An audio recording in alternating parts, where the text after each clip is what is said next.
ଆସନ୍ତୁ ଆଜି ଜାଣିବା ନିର୍ଜଳା ଏକାଦଶୀ ବା ଭୀମସେନୀ ଏକାଦଶୀ କିପରି ପାଳନ କରିବା ଏବଂ କାହିଁକି ପାଳନ କରିବା।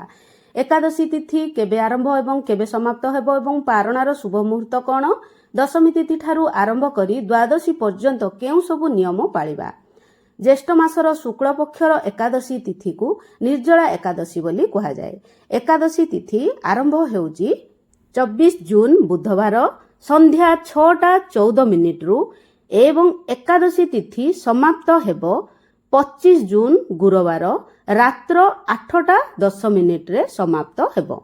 ସୂର୍ଯ୍ୟ ଉଦୟ ସମୟରେ ଏକାଦଶୀ ତିଥି ଥିବାରୁ 25 ତାରିଖରେ ଏକାଦଶୀ ତିଥି ପାଳନ କରାଯିବ ଏବଂ ପାରଣା ଦ୍ୱାଦଶୀ ଦିନ ତା ପରଦିନ 26 ଜୁନ୍ ଶୁକ୍ରବାର ସକାଳ 5:50 ଠାରୁ 10:17 ଭିତରେ ପାରଣା ବା ବ୍ରତ ଖୋଲାଯିବ।